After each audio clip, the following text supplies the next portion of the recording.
First, if you are asked to solve function of a function, what do we mean by function of a function first?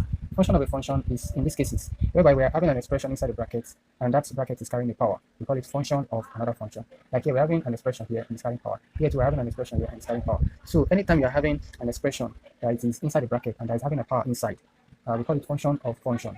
So if you want to solve such problems, you'll be using what we call the chain rule. In solving function of a function, we apply what we call chain rule.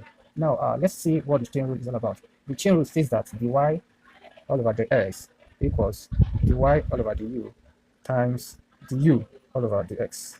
Now, this is the rule that we call the chain rule. Now, we are going to be applying this. Anytime you see a function, you let that particular function inside the bracket, let it be the u. So if that function is u, you are now going to differentiate u with respect to that particular function.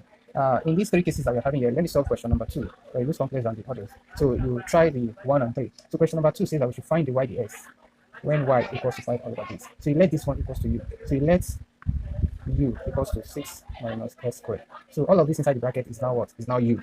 Now, if that is u, you are now going to be getting another equation for y. Therefore, your y, you are going to be putting u here. Your y in this case will give us 5 all over. All of this is u raised to power, the power side is 3.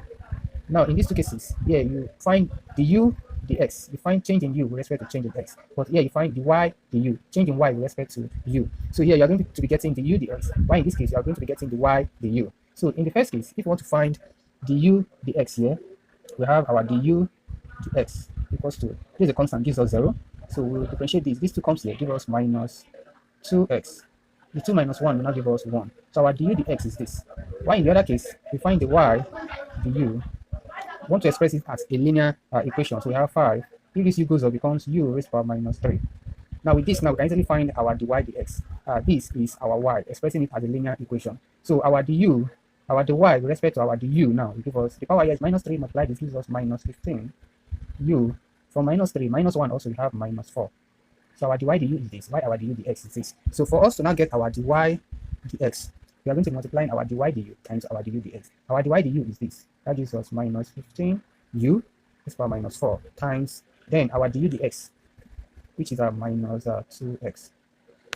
Now don't forget that your u is always this expression inside the bracket, which you always substitute back after you have finished solving the whole thing. Now, in this case, now our dy dx, let's simplify, gives us this times this is plus, we have 15. The minus means that it's going down, so times 2x. Now, in this case, now if you times the numbers and the number here, we are going to be having 30x all over u raised to power 4. Now, our final answer will now be 30x all over u. U is what? We have said let u equals to this. So we put it back as a 6 minus s squared. The u raised to power what? Raised to power 4. So this is our dy, the x. So this is a function of a function using chain rule. There's a short method for this. I'll be explaining this in my next video. I hope you enjoyed this. Have a wonderful day. Bye-bye.